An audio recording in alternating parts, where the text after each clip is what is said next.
Assalamualaikum warahmatullahi wabarakatuh. Waalaikumsalam warahmatullahi wabarakatuh. Dengan melaksanakan ibadah puasa, kita mendekatkan diri kepada Allah. Dengan dekat kepada Allah, maka Allah pun dekat kepada kita. Sehingga dalam hadis qudsi dikatakan, ta'arraf ilallahi firraha ya'rifka fi syiddah. Ingatlah kepada Allah di waktu kamu senang, agar Allah ingat kepada kamu di waktu kamu susah. Yang kita laksanakan kadang-kadang sebaliknya. Waktu susah kita ingat Allah, waktu senang kita lupa Allah. Akhirnya nanti pada waktu kita melarat, kebelangsak, susah dan sebagainya, pertolongan tidak akan datang kepada kita. Benar, ta'arraf ilallah firraha ya'rifka fi syiddah. Ingatlah kepada Allah di waktu kamu susah, ingatlah kepada Allah di waktu kamu senang, agar Allah ingat kepadamu di waktu kamu mendapat kesusahan. Pada pertemuan kali ini secara khusus kita akan membicarakan tentang puasa ini. Kita akan mulai dari yang pertama, puasa sunnah. Sebagaimana yang kita maklum, sunnah adalah satu perbuatan yang apabila kita kerjakan berpahala, tapi apabila kita tinggalkan tidak merupakan dosa. Hanya saja ia merupakan barometer dan ukuran daripada orang-orang yang cinta kepada sunnah itu sendiri. Ada banyak jenis puasa sunnah ini. Yang pertama, puasa sunnah di bulan Muharram. Rasulullah sallallahu alaihi wasallam bersabda, afdalus siyami ba'da Ramadan syahrullahil Muharram, wa afdalus salati ba'dal faridah salatul lail. Diriwayatkan oleh Muslim dari Abi Hurairah. Puasa yang paling utama sesudah puasa Ramadan tidak lain adalah puasa di bulan Muharram. Dan solat yang paling afdol sesudah solat yang wajib adalah solat pada sepertiga malam yang akhir. Puasa di bulan Muharram merupakan puasa sunnah dan mempunyai nilai yang sangat besar dalam pandangan Allah Subhanahu wa ta'ala. Buat mereka yang mampu melaksanakan puasa sunnah di bulan Muharram ini, boleh melaksanakannya selama 10 hari. Hari yang pertama boleh juga 3 hari saja, atau setidak-tidaknya 1 hari daripada bulan Muharram. Yang kedua, puasa 10 hari daripada bulan Zulhijjah. Karena bulan Zulhijjah ini memang termasuk bulan yang dimuliakan oleh Allah Subhanahu wa ta'ala. Pertama, di sana ada hari Tarwiyah, ada hari Arafah, ada hari kurban, ada talbiyah, ada pelaksanaan haji dengan segala manasiknya. Maka puasa sunnah di bulan Zulhijjah merupakan amalan yang sangat utama dan besar pahalanya dalam pandangan Allah Azza wa Jalla. Sebagian ulama menjelaskan, man shoma hazihil ayyam akramahullahu bi asri asya'in. Siapa orang yang melaksanakan ibadah puasa sunnah pada hari-hari 10 di bulan Zulhijjah ini, Allah Subhanahu wa ta'ala akan memuliakannya dengan 10 macam perkara. Saudara, ini keuntungannya. Yang pertama, orang yang puasa di hari-hari 10 bulan Zulhijjah diberikan al-barakah fi umrihi, diberikan keberkahan pada umurnya. Setiap kita ingin memperoleh umur yang berkah. Umur yang berkah itu yang bagaimana? Apa yang jumlahnya panjang? Mungkin. Tetapi yang jelas, umur yang berkah ini adalah umur yang bisa dipertanggungjawabkan di hadapan Allah Subhanahu wa ta'ala. Artinya umur yang diisi penuh dengan kebajikan, umur yang diisi dengan segala macam kegiatan ibadah, dan umur yang dengan demikian sungguh pun kita sudah mati, jasad terkubur dalam tanah, nama kita akan tetap hidup, dikenal orang oleh karena kebajikan yang kita kerjakan. Saya kira akan lebih merupakan azab ketimbang nikmat kalau orang diberikan umur panjang tapi hanya untuk menumpuk-numpuk dosa saja. Kan lebih baik mana? Umur pendek banyak pahala, umur panjang banyak dosa. Lebih baik mana? Saya yakin yang paling baik tentu umur panjang banyak pahala.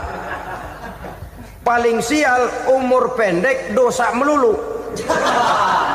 Sudah diberikan umur pendek tidak seberapa, dosa berlipat ganda. Itu kalau orang kampung bilang tekor namanya. Rugi. Umur pendek hanya untuk menumpuk-numpuk dosa. Boleh jadi kalau umat-umat zaman dulu, saudara, mereka diberikan umur panjang. Nabi Adam, kita tahu Nabi Adam itu 2000 tahun umurnya. Nabi Nuh 950 tahun. Umatnya ya rata-rata segitu itu. Nah, kalau mereka misalnya punya umur 800 tahun, lalu 200 tahun mereka melakukan dosa, kan masih punya restan 600 tahun untuk taubat. Karena umurnya diberikan jatah panjang. Kita ini oleh Allah Subhanahu wa taala, umat Nabi Muhammad ini umurnya pendek-pendek. Kalau nyontoh Nabi 63 tahun saja. Kalau diberikan 70 tahun umur kita sekarang, itu sudah dapat jatah lebih 7 tahun.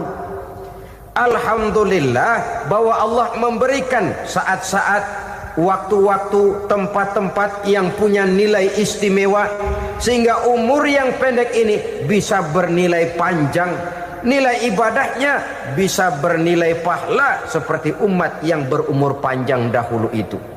Karena itu manfaatkan umur dengan baik, dan salah satu keberkahan daripada umur akan datang dengan melaksanakan ibadah puasa sunnah. Ini yang pertama. Yang kedua, az-ziyadatu fi malihi, diberikan tambahan hartanya, menjadi orang kaya. Kaya apa? Kaya hati setidak-tidaknya. Karena dengan tekun dan rajin melaksanakan ibadah puasa, yang segera tertanam dalam jiwa seseorang merasakan cukup di dalam kehidupan.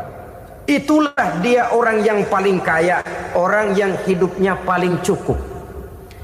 Kalau orang sudah merasa cukup dalam hidupnya, maka itulah dia orang yang kaya. Saudara-saudara kaum muslimin rahimakumullah, puasa sunnah memberikan tambahan harta, usahanya berkembang, dengan demikian membawa keberkahan, hartanya makin bertambah, akan menunjang ibadahnya kepada Allah, lebih memantapkan dan membawa ketenangan dalam hidupnya. Itu termasuk berkahnya melaksanakan puasa sunnah itu. Yang ketiga, al-hifzu fi iyalihi, diberikan penjagaan, perlindungan terhadap keluarganya, anaknya sehat, sanak famili dan handai tolannya terjaga dan terpelihara dari segala malapetaka, dari segala mara bahaya, kesehatannya terjamin dan terpelihara. Itu sudah merupakan modal yang sangat besar di dalam kita mengarungi kehidupan. Sebab rasanya sulit untuk bahagia, duit kita banyak sekali, usaha kita selalu mendatangkan untung yang berlipat ganda. Tapi sebentar-sebentar anak kita sakit, yang ampek, yang korengan, yang kena musibah, ndak tak karu-karuan sakit, berobat sampai jutaan rupiah. Itu kan sudah tidak membawa kebahagiaan. Uang masuk yang begitu banyak jumlahnya, habis akhirnya untuk berobat saja. Sebenarnya hitung-hitung ya seri-seri juga.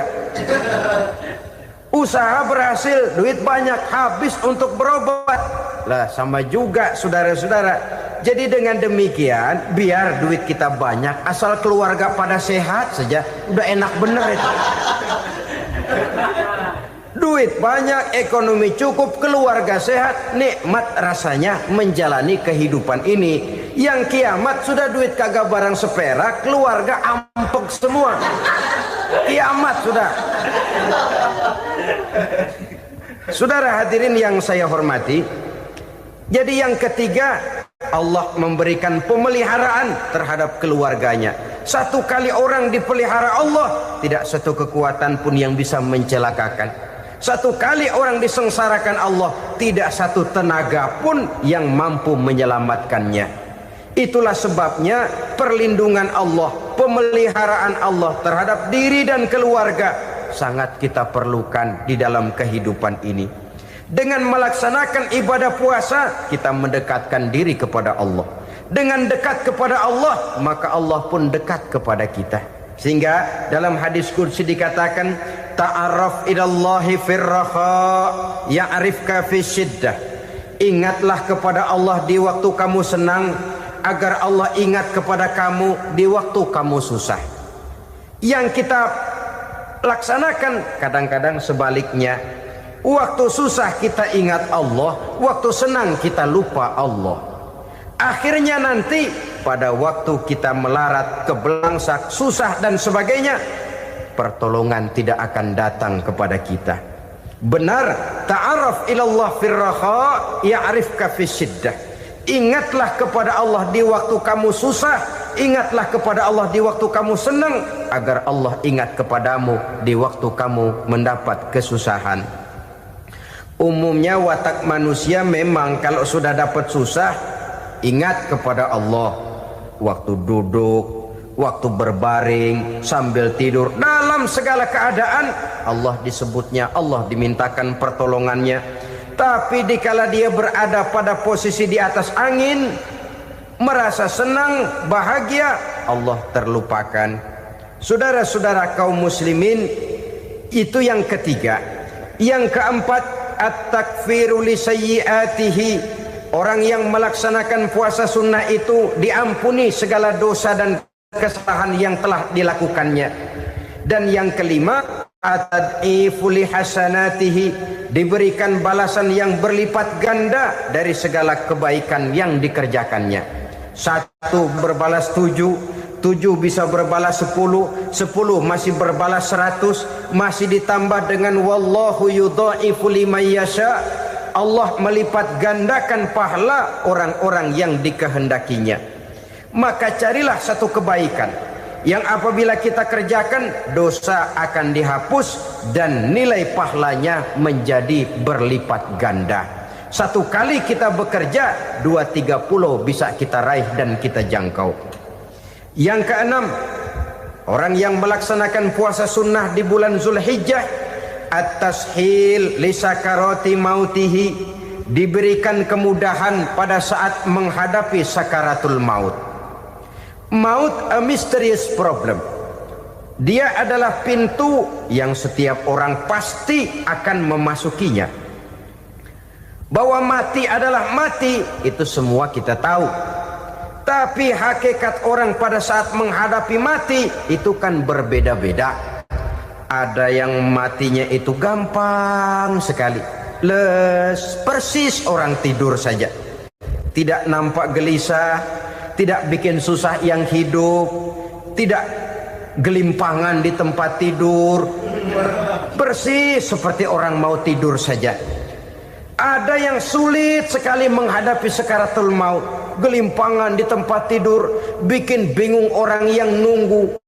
Kadang-kadang seperti kerbau digorok lehernya. Saudara-saudara, sulit menghadapi sakaratul maut. Oleh karena itu Rasulullah sallallahu alaihi wasallam sering beliau itu kalau berdoa membaca Allahumma hawin alayya fi sakaratil maut. Ya Allah, mudahkan saya di dalam menghadapi sakaratul maut. Rasulullah saja, saudara, orang yang ibadahnya paling banyak, orang yang hatinya paling bersih, orang yang akhlaknya paling luhur, masih berdoa semacam ini. Mohon dimudahkan oleh Allah agar mudah menghadapi sakaratul maut. Apalagi kita Terus terang kita ini paling-paling kelas mukhtalid. Bangsa sama pahala mau sama dosa doyan. Lebih perlu lagi menghadapi sakaratul maut, sehingga apabila malaikat maut datang menjemput nyawa kita, dimudahkan, jangan dibikin sulit, supaya mudah. Jadilah orang baik-baik. Biasanya kalau banyak yang mati, malaikat maut juga kali main-mainin dulu tuh orang, utak-atik, ditakut-takutin dan segala macam. Saudara hadirin yang saya hormati, maka menghadapi sakaratul maut ini merupakan kunci. Apakah seseorang bisa husnul khatimah atau bisa su'ul khatimah? Salah satu jalan untuk memudahkan diri menghadapi sakaratul maut, melaksanakan puasa sunnah di bulan Zulhijjah ini. Yang ketujuh, ad-diya'u li zulumati qabrihi, diberikan terang di alam kuburnya. Kubur, saudara tahu, saudara tentu sering lihat orang dimasukkan ke liang lahat, ditutup dengan papan, dinding ari kata kita di kampung, lalu diuruk lagi dengan tanah. Dalamnya liang lahat, gelapnya liang lahat, gelapnya diuruk dengan tanah, gelapnya di dalam kubur, tiga gelap yang menjadi satu. Bapak moyangnya gelap.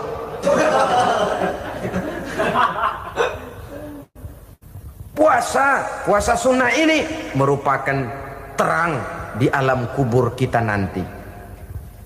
Yang kedelapan, at-tasqil limizanihi, diberikan keringanan pada timbangan di hari akhirat nanti. Bahwa setelah dibangkitkan dari kubur, setiap kita akan menghadapi perhitungan, akan ditimbang segala macam kebaikan dan segala macam kejahatan yang pernah kita lakukan di dalam kehidupan. Orang yang melaksanakan ibadah puasa sunnah, at-tasqilu limizanihi, diberikan keringanan timbangan hari akhiratnya nanti. Yang kesembilan, an-najah minal bala, diberikan keselamatan dari segala macam bencana. Dan yang ke-10, as-su'ud ala darajatihi, diberikan ketinggian, naik derajatnya, derajat di dunia, lebih-lebih lagi derajat di akhirat nanti. Ini keutamaan yang diberikan Allah Subhanahu wa ta'ala kepada mereka yang melaksanakan ibadah puasa 10 hari di bulan Zulhijjah menurut penjelasan sebagian dari para ulama kita. Jadi setelah puasa Muharram ada lagi puasa Zulhijjah. Kemudian puasa sunnah yang ketiga, puasa sunnah pada hari Senin dan hari Kamis. Apa sumber hukumnya?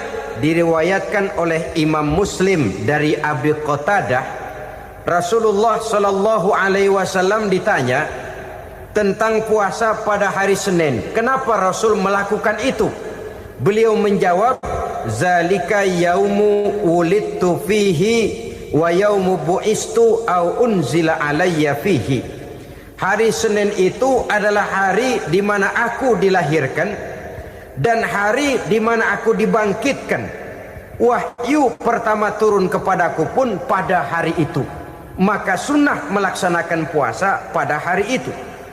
Adapun hari Kamis, ada hadis yang diriwayatkan oleh Imam Turmuzi dari Abi Hurairah, Nabi bersabda, tu'radul a'malu yaumul isnaini wal khamisi fa uhibbu an yu'radu amali wa ana sha'im. Disetor amal setiap manusia pada hari Senin dan pada hari Kamis. Maka aku ingin, kata Nabi, agar pada saat amalku disetor itu aku sedang puasa. Jadi malaikat itu menurut riwayat ini mencatat dan menyetorkan catatan amalan seseorang pada hari Senin, hari Kamis. Tiap hari Senin amalan kita disetor oleh malaikat. Catatan terakhir tentu yang sedang kita kerjakan, sehingga yang masuk daftar, saya tinggalkan orang ini, dia sedang puasa. Karena naik catatan amalnya pada hari Senin. Kamis diangkat lagi, catatan paling akhir, saya tinggalkan orang ini, dia sedang puasa. Itu makna fa uhibbu ayyurada amali wa ana shaim. Aku senang kalau pada saat amalku disetor, catatan paling akhir aku lagi puasa.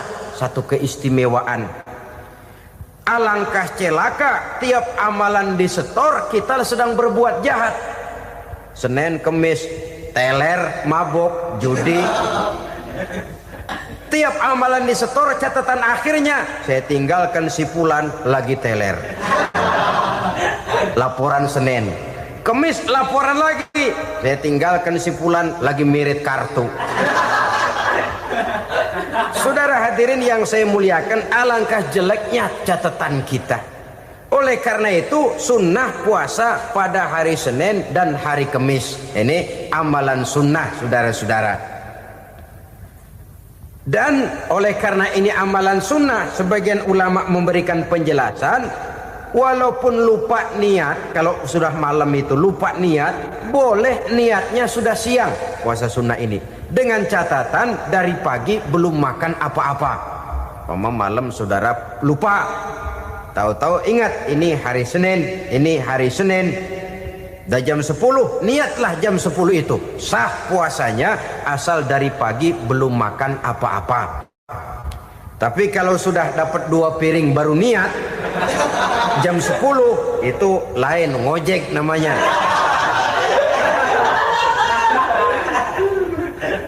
Jadi puasa sunnah yang ketiga, puasa pada hari Senin dan hari Kamis. Yang keempat, puasa jenis sunnah yang keempat, puasa 6 hari di bulan Syawal. Diriwayatkan oleh Imam Muslim dari Abi Ayyub bahwa Nabi bersabda, "Man shoma Ramadhana summa atba'ahu sittan min Syawal kana kasyamid dahri." Barang siapa yang berpuasa di bulan Ramadan, kemudian diikutinya dengan 6 hari di bulan Syawal, maka dia seolah-olah seperti orang yang berpuasa 1 abad lamanya. Allahu Akbar. Demikian besar keuntungannya. 6 hari di bulan Syawal sama dengan orang yang berpuasa 1 abad lamanya.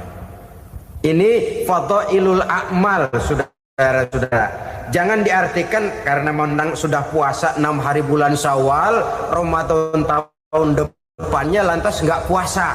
Kenapa? Ukurannya sudah 1 abad.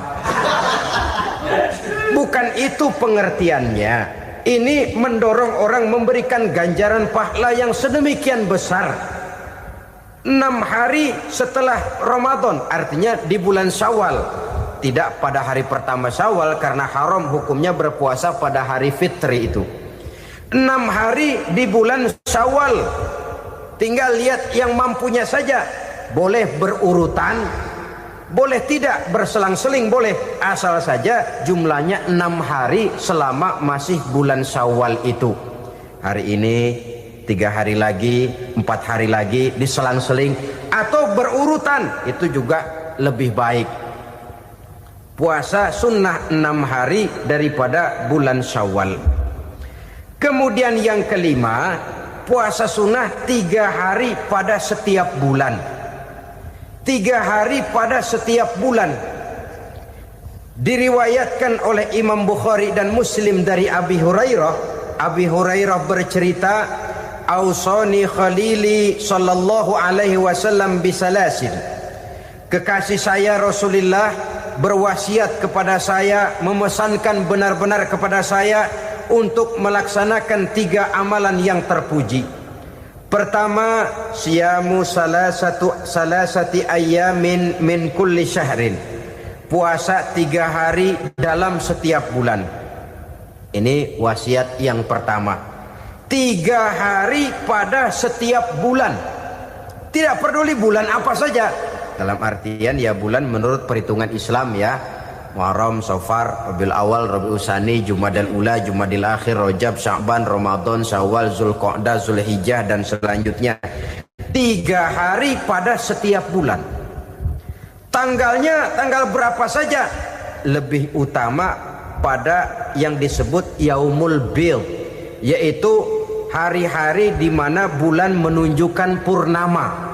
Tanggal 13, tanggal 14, dan tanggal 15 pada setiap bulannya itu disunahkan melaksanakan puasa. Itu wasiat pertama, puasa 3 hari pada setiap bulan. Wasiat yang kedua, waraqatai duha, melaksanakan sholat duha sekurang-kurangnya 2 rakaat. Itu wasiat yang dipesankan benar kepada saya, kata Abi Hurairah. Pertama, puasa 3 hari pada setiap bulan. Yang kedua, usahakan jangan meninggalkan 2 rakaat minimal daripada sembahyang duha. Kita tahu sembahyang duha itu sembahyang sunnah di waktu pagi seketika matahari naik sepenggalahan. Sekurang-kurangnya 2 rakaat, sebanyak-banyaknya 8 rakaat. Di antara fadilah atau keutamaan daripada sholat duha ini yaitu menyangkut masalah rezeki dan usaha. Kemudian wasiat yang ketiga, wa an utira qabla an anama. Beliau sangat berwasiat kepada saya untuk sholat witir sebelum tidur. Artinya sholat malam sebagai amalan sunnah di dalam kehidupan kita. Jadi saudara-saudara, dalam hidup ini kita akan selalu berbentur dengan keperluan. Kalau pada satu saat kita sudah sampai kepada tahap berpikir ini keperluan saya, tentu hal-hal semacam ini akan kita kerjakan.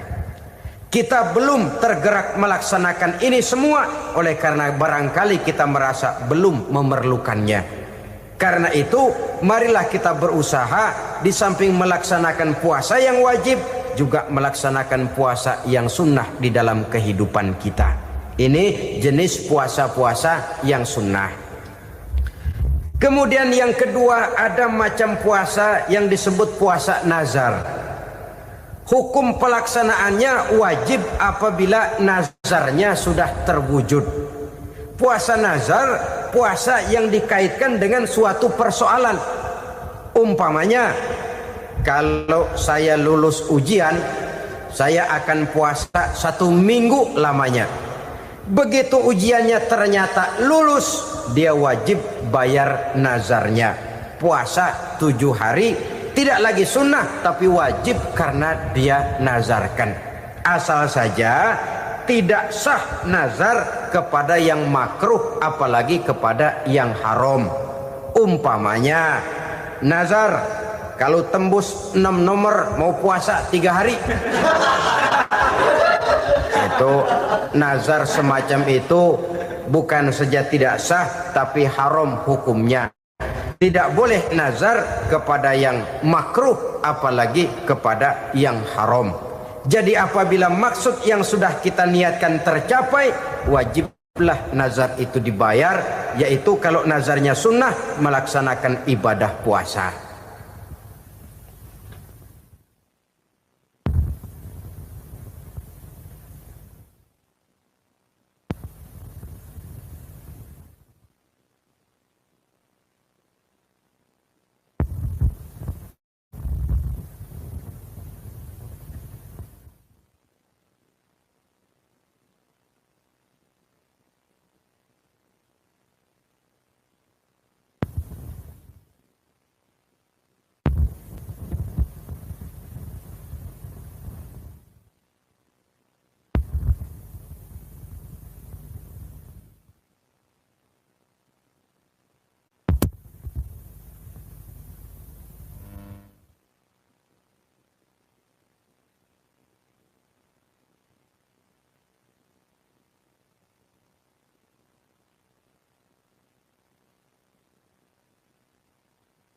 Saudara-saudara kaum muslimin rahimakumullah.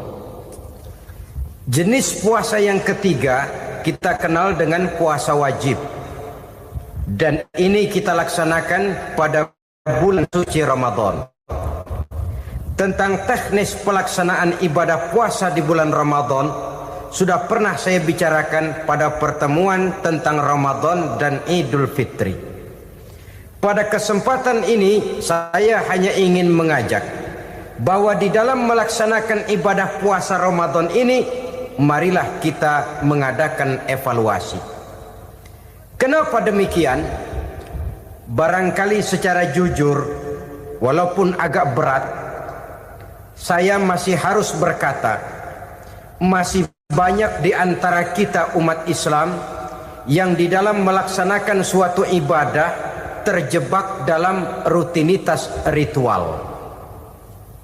Apa itu rutinitas ritual? Itu bahasa susah. Berhubung saya tidak ingin bicara yang susah-susah, kita bicara yang mudah-mudah saja. Maksud saya, banyak di antara kita umat Islam yang di dalam melaksanakan suatu ibadah itu hanya dengan prinsip asal sekadar gugur kewajiban saja. Akibatnya, sampai sejauh mana ibadah itu berhasil membentuk kepribadian diri kita, kita jarang mengadakan evaluasi dan penilaian. Solat yang penting gugur kewajiban. Puasa yang penting sudah gugur kewajiban. Haji yang penting sudah gugur kewajiban. Maka jangan heran kalau itu yang jadi prinsip, ibadah lantas tidak punya dampak dalam membentuk kepribadian diri. Banyak orang yang rajin sholat tapi munkarnya jalan terus. Sampai kadang-kadang kita bingung, yang sembahyang dia, yang nyolong dia. Puasanya kelihatannya tekun tapi tidak punya kepekaan sosial. Sama yatim piatu bersifat masa bodoh, sama fakir miskin malah gemes. Tidak lantas tumbuh kepekaan sosial walaupun dia sudah ikut merasakan tidak enaknya lapar dan haus.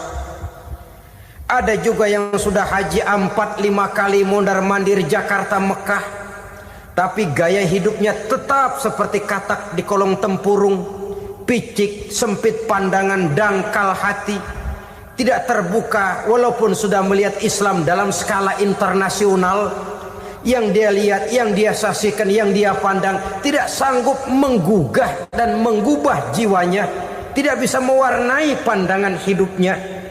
Inilah akibatnya kalau ibadah hanya dikerjakan dengan prinsip asal sekadar gugur kewajiban. Hasilnya yaitu tadi, hajinya cuma menang topi putih sama serban. Sholatnya cuma prinsip asal gugur kewajiban. Begitu juga puasanya, begitu juga zakatnya dan ibadah-ibadah lainnya. Bukan tanpa satu maksud. Jikalau Allah Subhanahu wa taala memerintahkan kita melaksanakan ibadah puasa di bulan suci Ramadan, bahkan maksud itu sangat pada penghujung ayat yang memerintahkan kita puasa. Ya ayyuhalladzina amanu kutiba alaikumus syiyam kama kutiba alal ladzina min qablikum la'allakum tattaqun. Orang yang beriman diwajibkan atas kamu berpuasa, telah diwajibkan juga kepada orang-orang yang sebelum kamu, la'allakum tattaqun, agar kamu dengan puasa itu menjadi manusia yang bertakwa kepada Allah Subhanahu wa taala. Dengan kata lain, berhasil atau tidak puasa Ramadan kita ini akan nampak takwa kita meningkat atau tidak setelah kita melaksanakan ibadah puasa. Sehingga kalau orang mengatakan Ramadan itu merupakan month of training, bulan latihan, keluar latihan tentu harus semakin naik dan baik gaya kehidupan kita. Jadi tujuan utama daripada pelaksanaan ibadah puasa adalah untuk membentuk manusia yang bertakwa. Nah, takwa itu kata Imam Qusairi hurufnya ada 4. Ta, qaf, wawu, ya. Masing-masing huruf ini simbol dari pribadi orang yang bertakwa, bina dan dibentuk oleh pelaksanaan puasanya. Mari kita lihat. Huruf ta adalah lambang dari sifat tawadhu, rendah hati. Orang yang bertakwa, orang yang tidak mempunyai sifat sombong. Puasa menanamkan kita kesadaran terhadap kelemahan, terhadap keterbatasan, terhadap segala ketidakmampuan yang kita miliki. Ya Allah, baru sehari nggak kena makan, nggak kena minum, sudah begini lemesnya. Puasa memang, kalau pagi orang masih sehat, masih terdorong oleh sahur, siang masih lumayan, tapi zuhur ke atas biasanya mulai sikap lemah manusiawi, keterbatasan kekuatan biologis itu mulai nampak. Dari sini tanam satu kesadaran. Kalau begitu apa yang mau disembuhkan di hadapan Allah? Kaya, siapa sih orang paling kaya? Ilmu, siapa sih orang paling pintar? Pangkat, siapa sih orang paling tinggi jabatannya? Dari sifat semacam ini lahir introspeksi, rasa mawas diri, timbul sifat tawaduknya, rendah hatinya, tidak melonjak menjadi angku dan sombong lantaran sedikit kemampuan dan kekuatan yang dimilikinya. Lalu untuk sikap yang lebih jauh, terwujudlah, terbentuklah apa yang dinamakan stabilitas temperatur batin.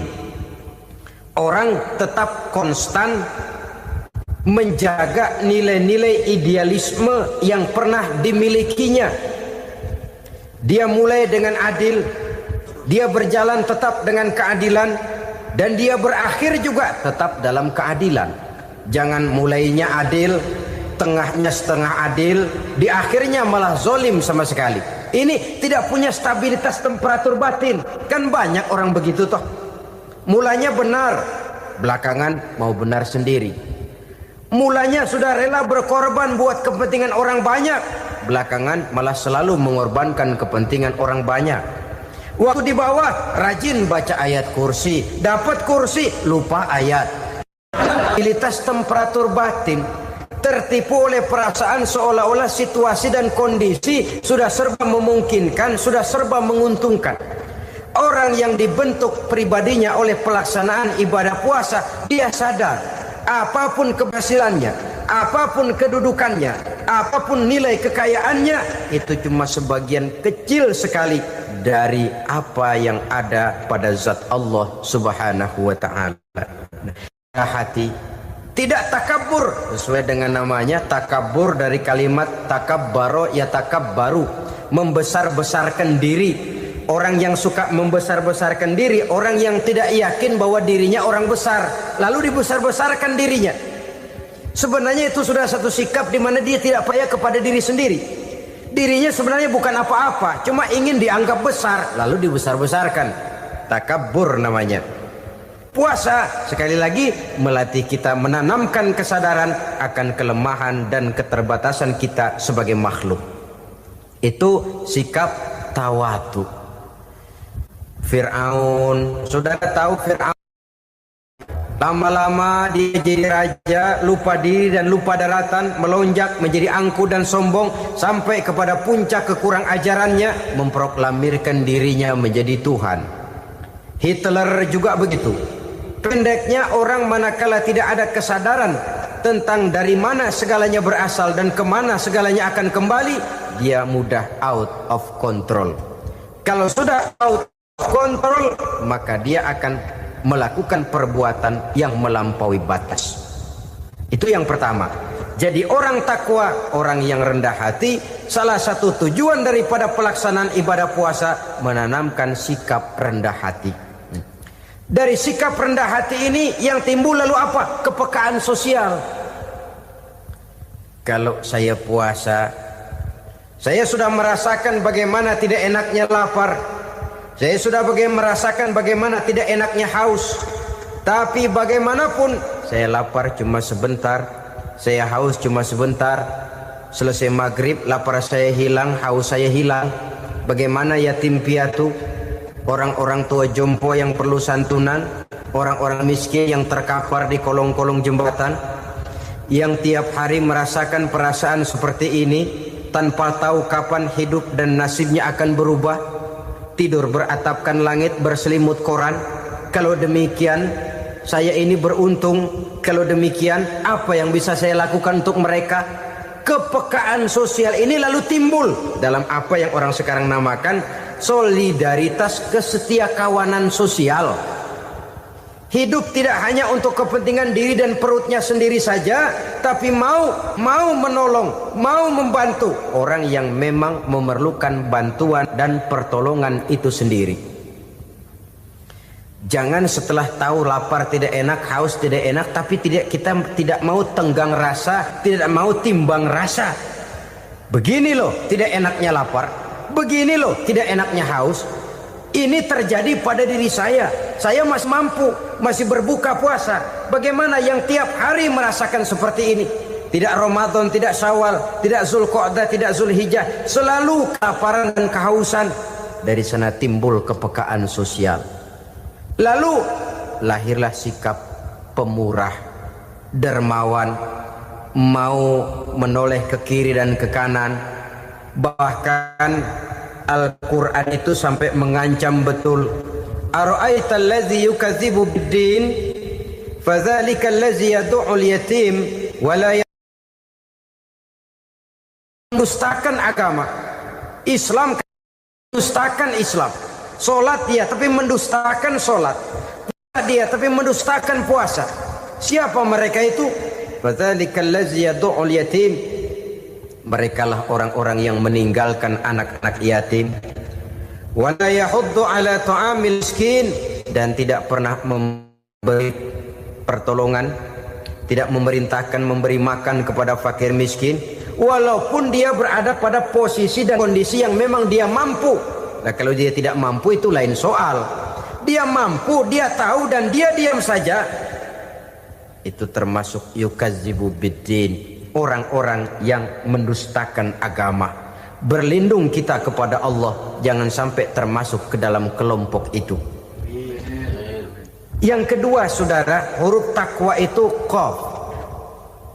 Qaf adalah lambang dari sifat qanaah. Qanaah artinya merasa cukup. Puasa melatih kita untuk bersikap cukup dalam hidup. Kalau kita perturutkan menjelang saat berbuka, menunggu waktu berbuka, istilah orang di Jawa Barat ngabuburit katanya. Kita menunggu saat berbuka, segalanya saja ingin kita beli, segalanya saja ingin kita minum, semuanya saja ingin kita makan. Sebab nafsu sudah begitu berupa, perut sudah sedemikian lapar, kerongkong sudah sedemikian haus, rasanya semuanya saja ingin kita telan.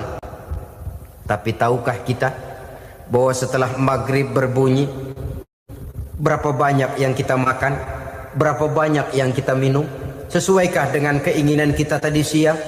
Tadi siang semuanya ingin kita makan, tadi siang semuanya ingin kita minum. Setelah berbuka, berapa banyak yang kita makan, berapa banyak yang kita minum?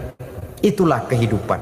Segalanya ingin kita kuasai, segalanya ingin kita punyai, tapi berapa sih yang benar-benar kita perlukan?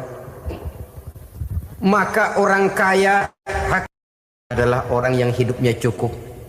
Orang miskin hakikat yang selalu merasa kurang. Bagaimanapun besar rumah, banyak uang kita, berpuluh kendaraan kita, kalau hidup selalu merasa kurang, itu artinya kita masih miskin. Maka jikalau ingin menjadi orang kaya, kuncinya hakikatnya cuma satu, hati kita merasa cukup dengan yang diberikan Allah, bersyukur atas segala nikmatnya, dan dengan syukur itu nikmat itu akan ditambah oleh Allah Subhanahu wa ta'ala. Puasa menimbulkan sifat qanaah, dan qanaah adalah watak daripada orang-orang yang bertakwa kepada Allah Subhanahu wa ta'ala.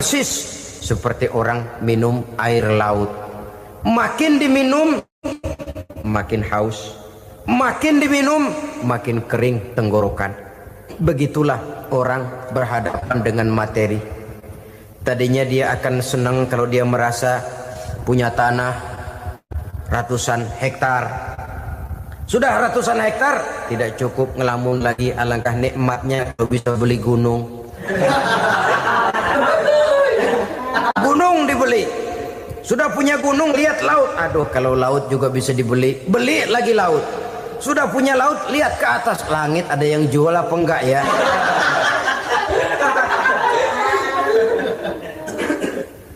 Seperti orang berhadapan dengan air laut yang makin diminum makin membuat kita haus dan makin kering tenggorokan ini.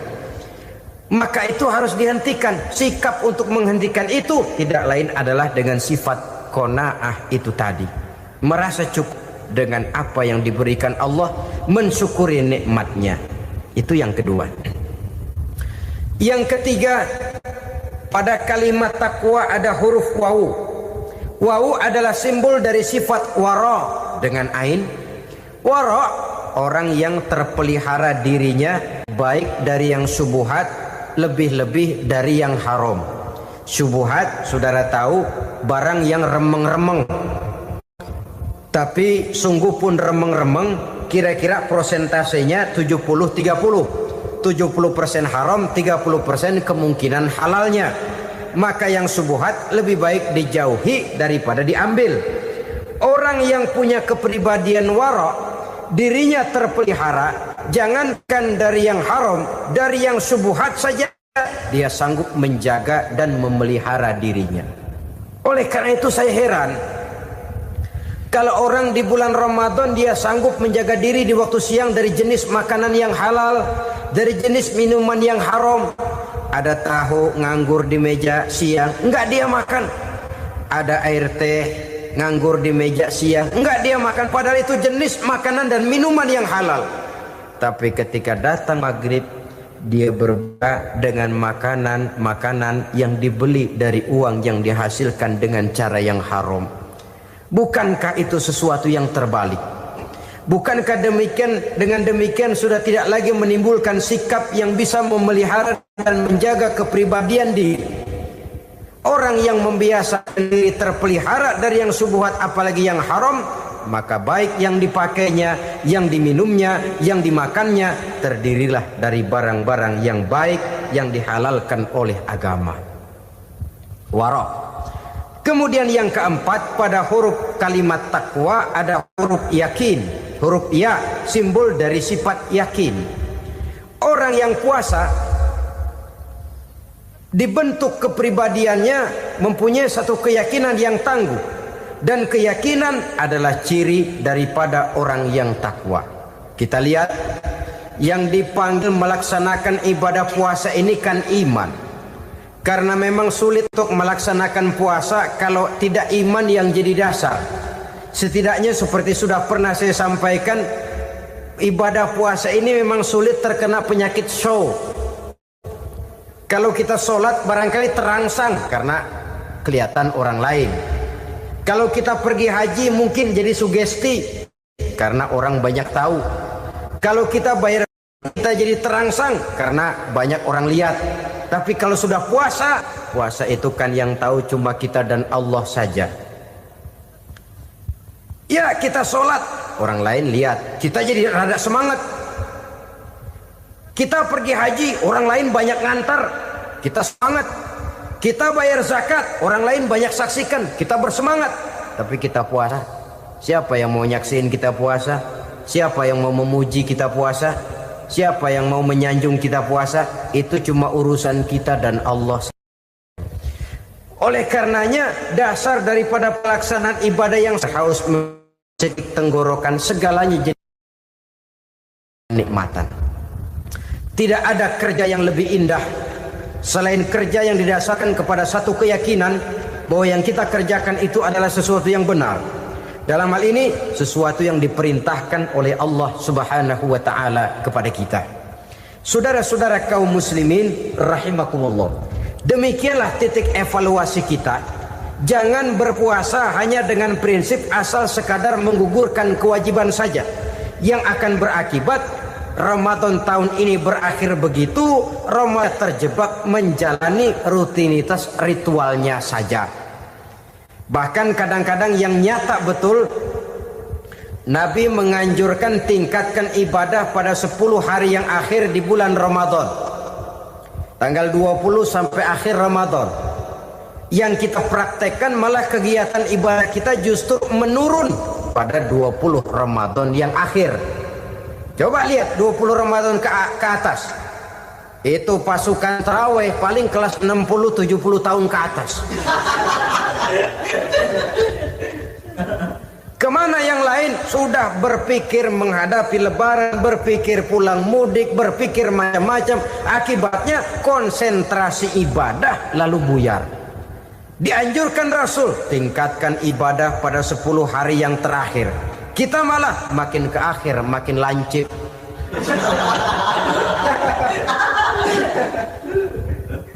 Saudara-saudara kaum muslimin rahimakumullah. Kita terjebak oleh sesuatu yang sementara, oleh sesuatu yang bersifat kulit, lalu meninggalkan isinya. Padahal jikalau kita tidak mengisi Ramadan dengan kegiatan ibadah, berarti kita tidak keluar dari Ramadan dengan jiwa yang baru, yang sudah ditempa oleh pengalaman ibadah di bulan Ramadan. Artinya kita tidak kembali kepada fitrah, kesucian seperti saat kita dilahirkan. Lalu kalau kita tidak kembali kepada fitrah, apa yang mau kita rayakan pada Idul Fitri itu? Di mana letak kegembiraan kita? Di mana letak kebahagiaan hati? Kembalikah kita kepada fitrah? Tidak. Benarkah puasa yang kita kerjakan? Kelihatannya juga tidak. Adakah dampak dari pelaksanaan ibadah dalam pribadi kita? Tidak. Kadang-kadang Ramadan selesai malah teriak merdeka.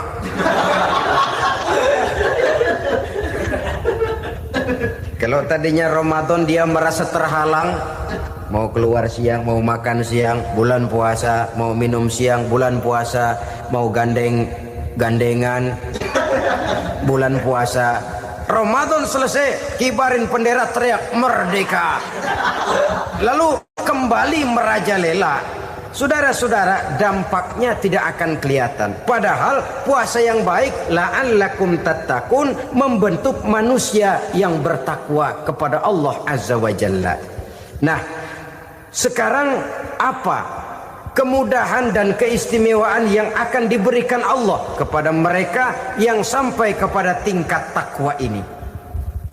Al-Quran menjelaskan, pertama, may yattaqillaha yaj'al lahu makhraja. Barang siapa yang bertakwa kepada Allah Subhanahu wa taala, maka dia akan diberikan makhraja. Makhraja itu jalan keluar dari segala macam kesulitan. Jalan keluarnya ada saja. Menurut ukuran kemampuan dia tidak mungkin, mustahil, tidak bisa, mana mungkin. Tapi pada waktunya ada saja jalan keluarnya. Termasuk jenis yang yaj'al lahu makhraja. Orang yang bertakwa kepada Allah selalu diberikan jalan keluar dari segala kesulitan yang dihadapinya. Siapa sih orangnya yang tidak pernah sulit dalam hidup ini? Siapa orang yang tidak pernah mengalami kesulitan? Tapi kadang orang menilai, itu kelihatannya hidupnya enak aja ya, kayaknya nggak pernah mengalami kesulitan. Sebenarnya bukan tidak pernah mengalami kesulitan, Allah selalu memberikan jalan keluar dari segala kesulitan yang dihadapinya. Lah kalau Allah yang memberikan jalan keluar, tentu sangat mudah sekali. Orang yang bertakwa diberikan jalan keluar dari segala macam kesulitan. Satu. Yang kedua, wa yarzuqhu min haitsu la yahtasib. Dia akan diberikan rezeki oleh Allah dengan jalan yang tidak disangka-sangka. Rezekinya datang dengan cara yang tidak disangka-sangka. Gajinya mungkin kecil, tapi penghasilannya gede. Kan itu yang penting. Gaji dan penghasilan kan lain tuh. Boleh jadi gaji kecil, asal penghasilan gede, kan nikmat hidup itu. Nah, penghasilan ini ada yang bisa kita perkirakan. Bisa kita perkirakan. Misalnya gaji itu tadi. Kalau saya kerja, gaji saya begini. Ada rezeki yang masuk min haitsu la yahtasib. Tidak kita sangka-sangka. Tidak kita duga-duga. Tahu-tahu ada saja rezeki. Datang orang, bawa persoalan yang mendatangkan hasil. Sebab rezeki, jodoh, maut memang seperti bayangan. Kita uber-uber dia lari, kita diem dia diem. Kan gemesin itu. Bayang-bayang itu begitu, kita kejar dia lari. Rezeki juga begitu. Kita diem dia diem. Setengah mati yang namanya rezeki kita cari, kita uber, ngobek sampai ratusan bohong kita kerjain. Tapi memang belum waktunya, ya sulit untuk tembus. Tapi kadang-kadang giliran kita nongkrong di rumah, datang orang bawain rezeki. Itulah yang namanya rezeki. Tapi ini untuk orang yang bertakwa. Kalau tidak punya kredibilitas takwa, jangan lalu pakai ayat ini. Diberikan Allah dengan rezeki dengan jalan yang tidak disangka. Kan ada ayatnya dah, kita mah manteng aja di rumah dah. Ntar juga tuh rezeki datang. Ini fasilitas yang diberikan kepada orang yang wa may yattaqillah, bertakwa kepada Allah, yarzuqhu min haitsu la yahtasib, diberikan rezeki dengan cara yang tidak disangka-sangkanya. Maka kadar ketakwaan jangan membuat kita buruk sangka. Tuh orang ya nggak kemana-mana, duitnya ada aja. Kalau dia takwa, Allah berikan jalan keluar. Yang lantas ngelihat kiai orangnya ahli ibadah, ilmunya tinggi, akhlaknya luar biasa, takwanya tinggi, rezekinya lancar, lalu husnuzon nih kiai nggak kemana-mana, duitnya banyak, miara tuyul kali ini. Itu termasuk jaminan Allah yang masuk kategori min haitsu la yahtasib. Yang ketiga, yaj'al lahu min amrihi yusra, dimudahkan segala urusannya, dimudahkan segala urusannya.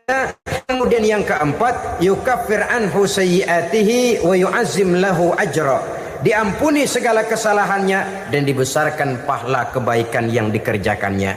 Maka mudah-mudahan puasa yang kita kerjakan mengantarkan kita kepada ketakwaan kepada Allah, dan takwa membuka janji Allah kepada kita di dalam kehidupan ini.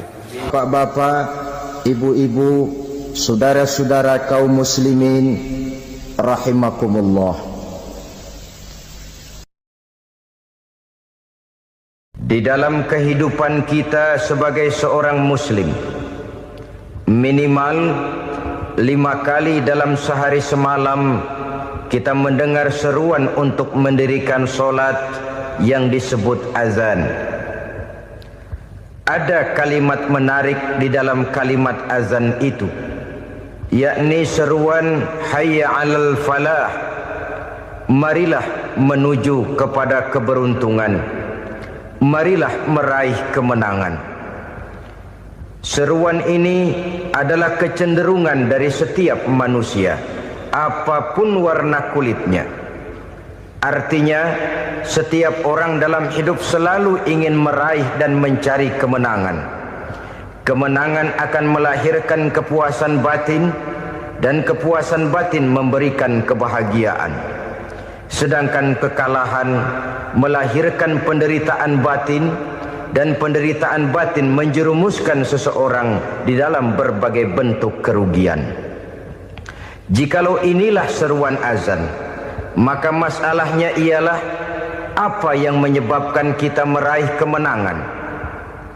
Al-Quranul Karim memberikan tuntunan dan ajaran kepada kita bahwa orang-orang yang memperoleh kemenangan itu tidak lain adalah orang-orang yang bertakwa.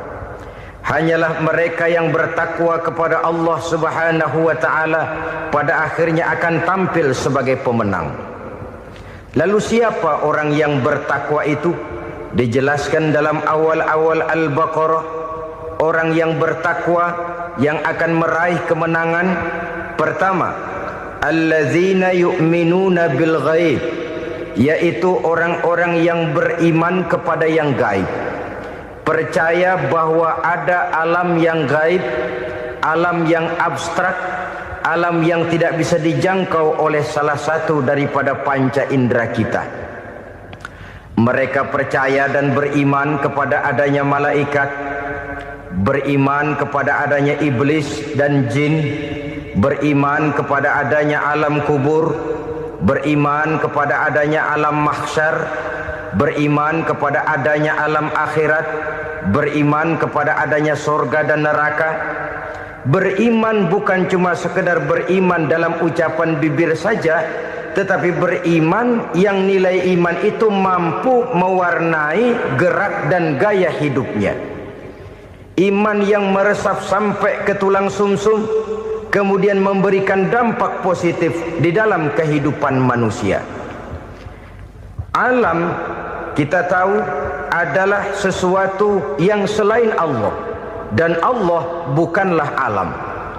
Apapun namanya selain daripada Allah, itu adalah alam. Alam pada hakikatnya terbagi menjadi dua. Ada alam syahadah, alam nyata, alam konkret, alam yang bisa dijangkau oleh salah satu indera kita. Kemudian ada alam ghaib, alam yang tidak bisa dijangkau oleh panca indera kita, alam metafisika, alam abstrak, alam yang wajib kita imani keberadaannya. Kita percaya bahwa malaikat itu ada, kita percaya kepada jin, bahwa jin itu ada, kita percaya kepada adanya iblis dan setan. Bukan percaya kepada iblis dan setannya, percaya bahwa iblis dan setan itu ada.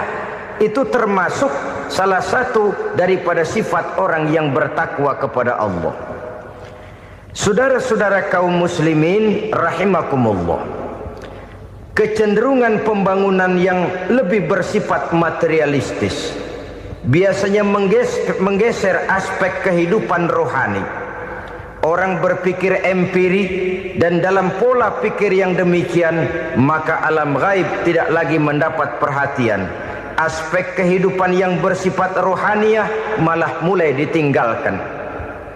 Akibatnya terjadilah kepincangan di dalam kehidupan kita. Pernah ada satu pengalaman pribadi dalam perjalanan kembali ke tanah air. Dalam pesawat di sebelah kanan saya duduklah seorang Jerman namanya Heiner Simonsen. Iseng saya ajak kenalan, saya ajak ngobrol, saya tanya dia. Saya bilang, Mas Heiner ini, kalau pesawat yang kita tumpangi ini jatuh ke bawah, kira-kira apa yang bakal terjadi, Mas? Dia bilang, kita semua akan mati. Begitu? Iya. Oke. Apa itu mati? Tanya saya. Dia bilang, untuk tahu apa itu mati, kita harus tahu lebih dahulu apa itu hidup. Saya pikir nih bule bisa ngomong juga. Baiklah kata saya. Apa hidup menurut Anda itu?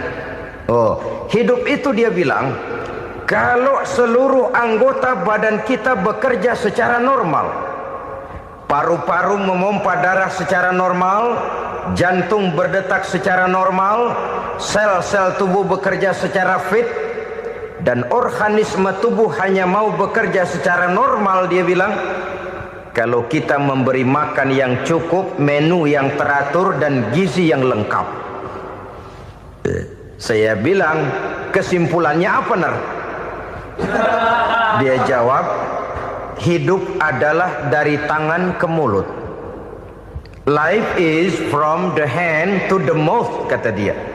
Hidup adalah dari tangan ke mulut.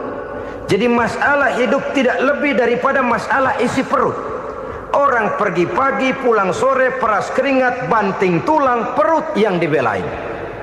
Saya bilang, you are wrong. Sampean salah, Ner.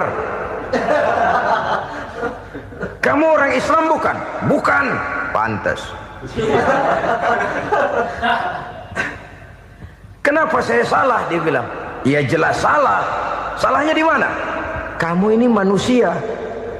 Kalau hidup cuma dari tangan ke mulut, saya bilang, kambing di kampung saya juga begitu pikirannya, Ner. Itu kambing di kampung saya, asal perutnya kenyang, sudah hidup dia. Perkara besok bagaimana, lusa prospeknya macam mana, bulan depan ada apa, kambing nggak pernah mikir. Di kampung saya kambing juga pikirannya begitu. Kamu Kristen ya? Tadinya. Loh kok tadinya, lalu apa sekarang kamu ini? Dia bilang, sekarang saya netral. Saya tidak beragama, tapi saya percaya kepada Tuhan sebagai pencipta alam. Saya ingat benar dia bilang, I haven't any religious, but I believe to God as the creator of the world. Kenapa bisa netral begitu, Ner? Habis saya bingung katanya. Islam bilang Islam baik, Kristen bilang Kristen baik, Hindu Buddha bilang Hindu Buddha baik, semua agama baik. Saya netral sekalian, nggak beragama. Yang penting saya percaya kepada Tuhan. Saya bilang, Ner, kamu ini kayak orang mau beli celana, lalu bingung. Yang satu bilang Levi's bagus, yang satu bilang Blue Jean hebat, yang satu bilang Wool England hebat. Celana ini hebat, celana itu bagus, celana ini hebat. Semua celana bagus, kamu bingung. Akhirnya netral, tidak pakai celana. Itu juga salah. Saya pikir-pikir, kemudian saya melihat bahwa dua pola berpikir Henner ini nampaknya sudah mulai menggejala di lingkungan masyarakat bangsa kita. Disadari atau tidak, secara jujur kita harus berkata, dua pola pemikiran Henner ini mulai berkembang di tengah masyarakat bangsa kita. Pertama, pola pikir materialisme. Hidup adalah dari tangan ke mulut. Masalah hidup tidak lebih masalah isi perut. Itu yang perlu dibela, dan disitulah arti kehidupan.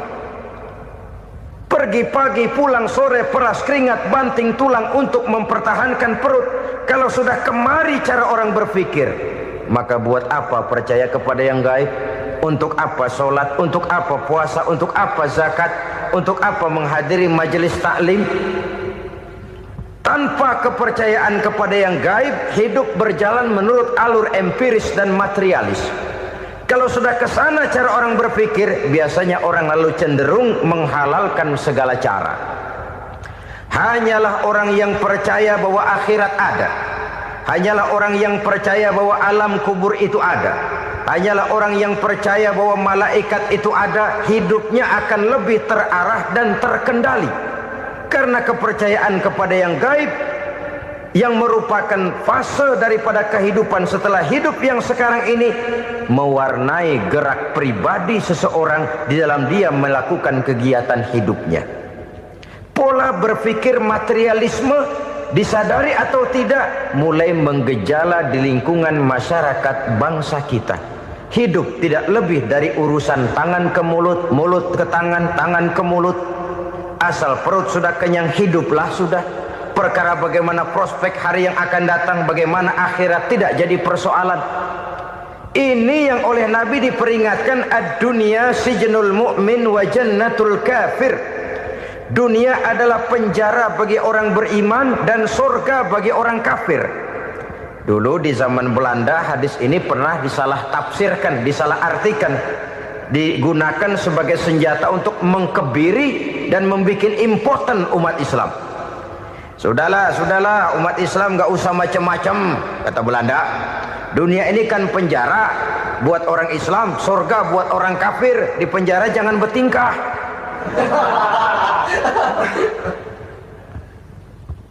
Pengertiannya tidak begitu.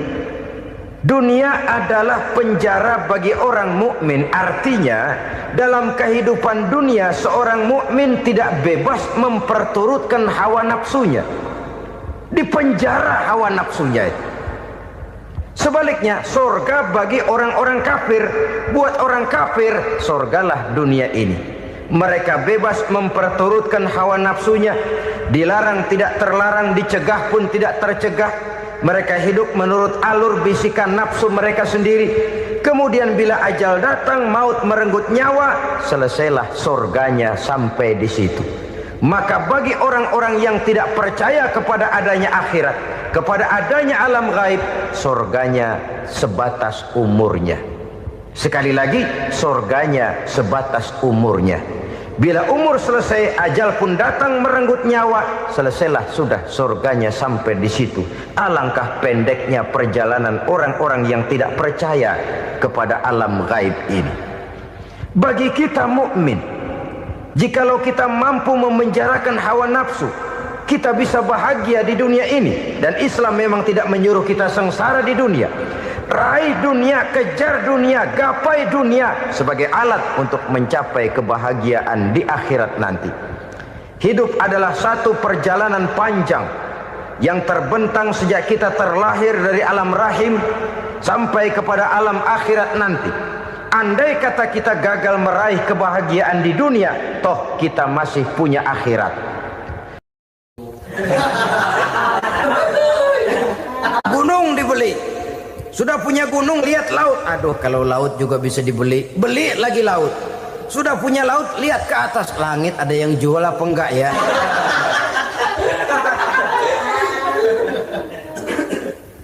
Seperti orang berhadapan dengan air laut yang makin diminum makin membuat kita haus dan makin kering tenggorokan ini.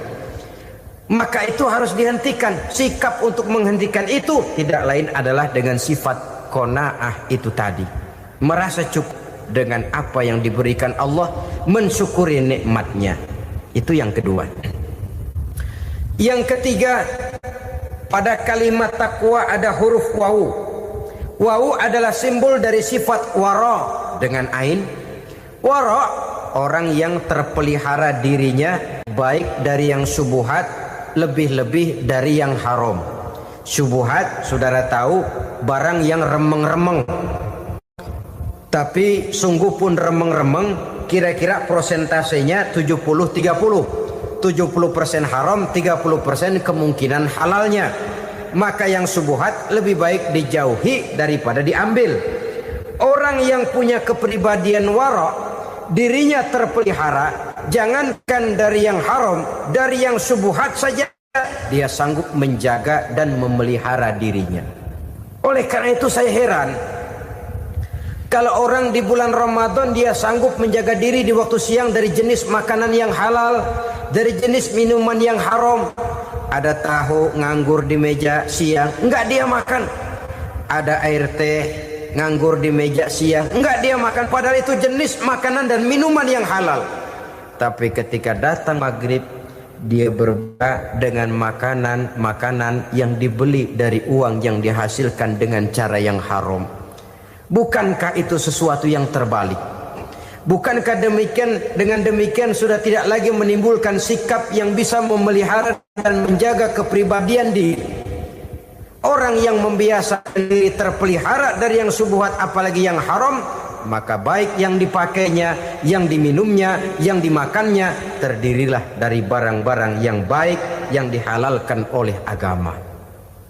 Wara. Kemudian yang keempat, pada huruf kalimat takwa ada huruf yakin. Huruf ya, simbol dari sifat yakin. Orang yang puasa dibentuk kepribadiannya mempunyai satu keyakinan yang tangguh. Dan keyakinan adalah ciri daripada orang yang takwa. Kita lihat, yang dipanggil melaksanakan ibadah puasa ini kan iman.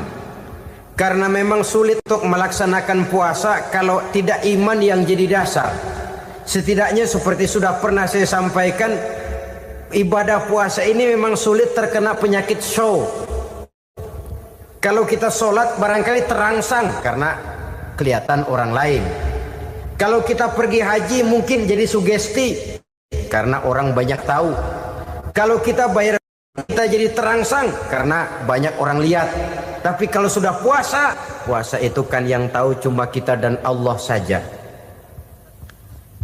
Ya, kita sholat, orang lain lihat, kita jadi rada semangat. Kita pergi haji, orang lain banyak ngantar, kita semangat. Kita bayar zakat, orang lain banyak saksikan, kita bersemangat. Tapi kita puasa, siapa yang mau nyaksiin kita puasa? Siapa yang mau memuji kita puasa? Siapa yang mau menyanjung kita puasa? Itu cuma urusan kita dan Allah. Oleh karenanya, dasar daripada pelaksanaan ibadah yang harus mencedik tenggorokan segalanya jadi nikmatan. Tidak ada kerja yang lebih indah selain kerja yang didasarkan kepada satu keyakinan bahwa yang kita kerjakan itu adalah sesuatu yang benar. Dalam hal ini sesuatu yang diperintahkan oleh Allah Subhanahu wa taala kepada kita. Saudara-saudara kaum muslimin rahimakumullah. Demikianlah titik evaluasi kita. Jangan berpuasa hanya dengan prinsip asal sekadar menggugurkan kewajiban saja, yang akan berakibat Ramadan tahun ini berakhir begitu, Ramadan terjebak menjalani rutinitas ritualnya saja. Bahkan kadang-kadang yang nyata betul, Nabi menganjurkan tingkatkan ibadah pada 10 hari yang akhir di bulan Ramadan, tanggal 20 sampai akhir Ramadan. Yang kita praktekkan malah kegiatan ibadah kita justru menurun pada 20 Ramadan yang akhir. Coba lihat 20 Ramadan ke atas, itu pasukan tarawih paling kelas 60-70 tahun ke atas. Kemana yang lain? Sudah berpikir menghadapi lebaran, berpikir pulang mudik, berpikir macam-macam. Akibatnya konsentrasi ibadah lalu buyar. Dianjurkan Rasul, tingkatkan ibadah pada 10 hari yang terakhir. Kita malah makin ke akhir makin lancip.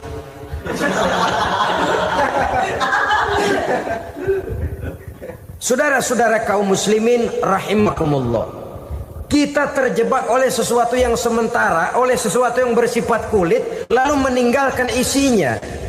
Padahal jikalau kita tidak mengisi Ramadan dengan kegiatan ibadah, berarti kita tidak keluar dari Ramadan dengan jiwa yang baru, yang sudah ditempa oleh pengalaman ibadah di bulan Ramadan. Artinya kita tidak kembali kepada fitrah, kesucian seperti saat kita dilahirkan.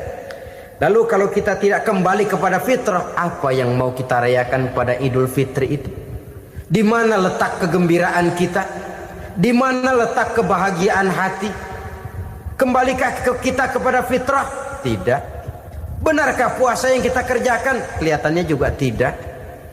Adakah dampak dari pelaksanaan ibadah dalam pribadi kita? Tidak. Kadang-kadang Ramadan selesai malah teriak merdeka.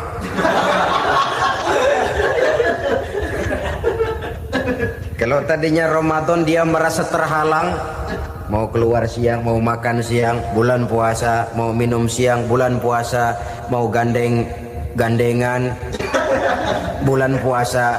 Ramadan selesai, kibarin bendera, teriak merdeka.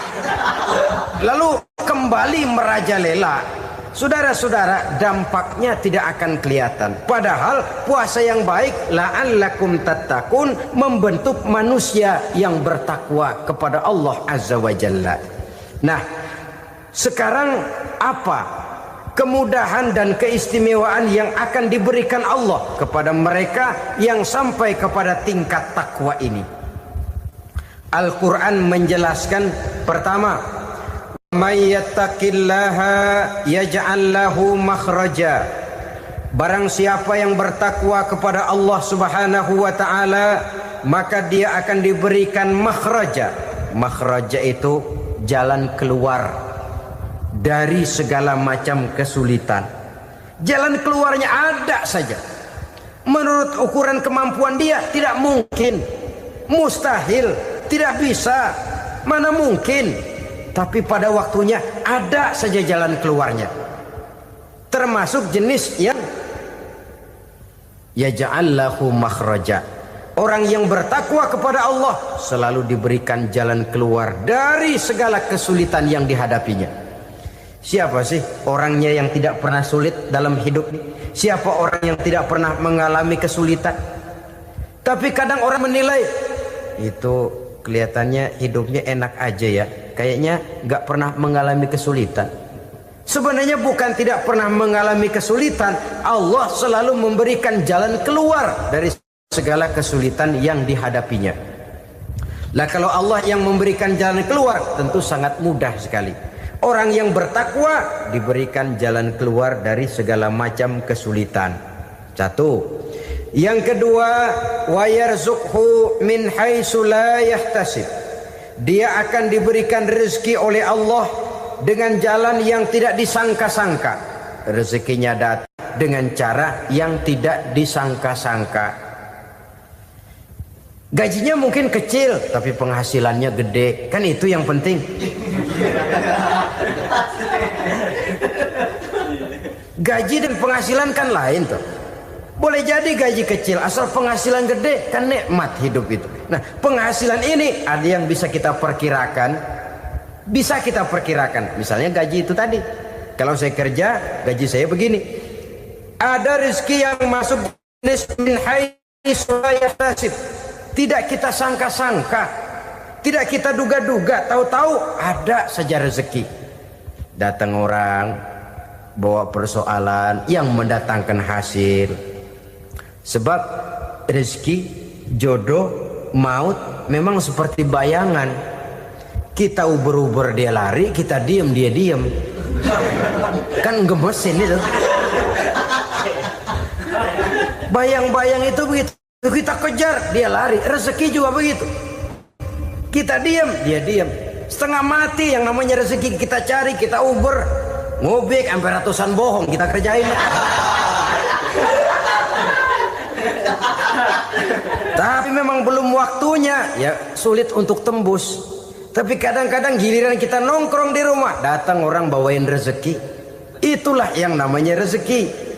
Tapi ini untuk orang yang bertakwa. Kalau tidak punya kredibilitas takwa, jangan lalu pakai ayat ini. Diberikan Allah dengan rezeki dengan jalan yang tidak disangka. Kan ada ayatnya dah. Kita mah manteng aja di rumah dah. Ntar juga tuh rezeki datang. Ini fasilitas yang diberikan kepada orang yang wa may yattaqillah, bertakwa kepada Allah, yarzuqhu min haitsu la yahtasib, diberikan rezeki dengan cara yang tidak disangka-sangkanya.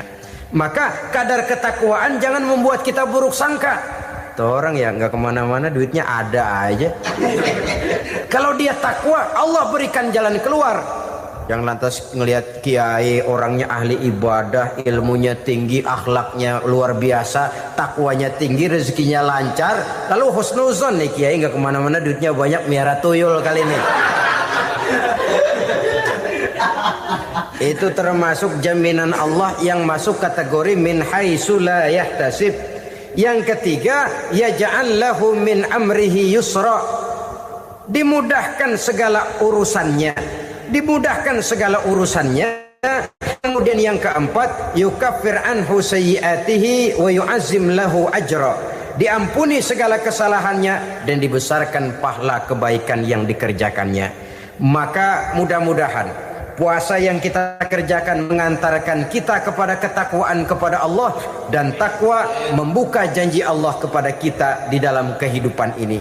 Bapak-bapak, ibu-ibu, saudara-saudara kaum muslimin rahimakumullah. Di dalam kehidupan kita sebagai seorang muslim, minimal 5 kali dalam sehari semalam kita mendengar seruan untuk mendirikan solat yang disebut azan.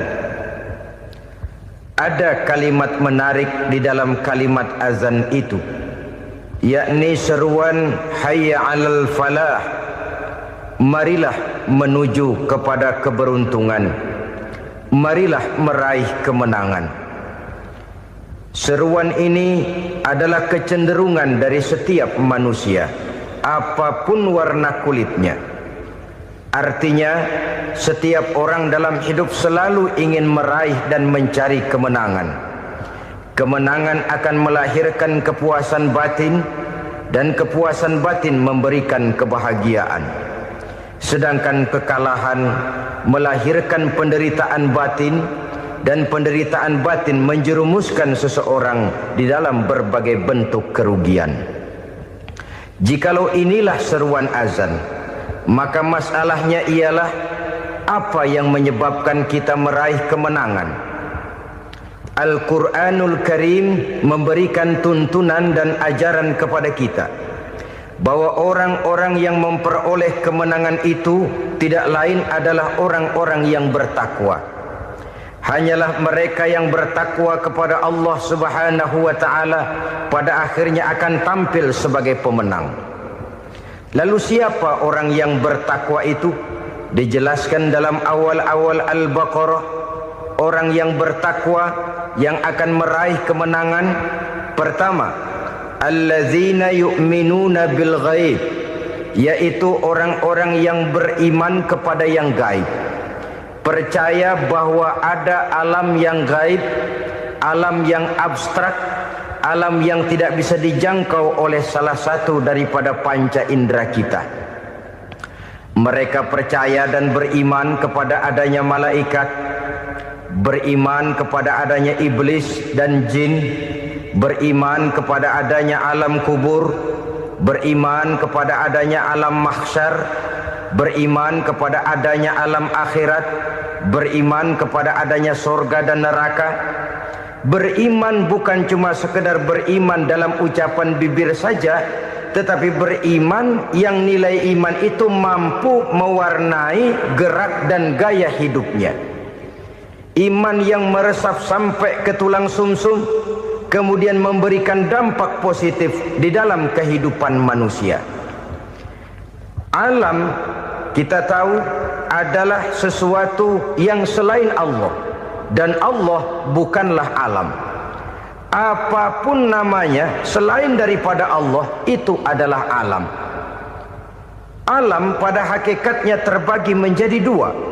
Ada alam syahadah, alam nyata, alam konkret, alam yang bisa dijangkau oleh salah satu indera kita. Kemudian ada alam ghaib, alam yang tidak bisa dijangkau oleh panca indera kita, alam metafisika, alam abstrak, alam yang wajib kita imani keberadaannya.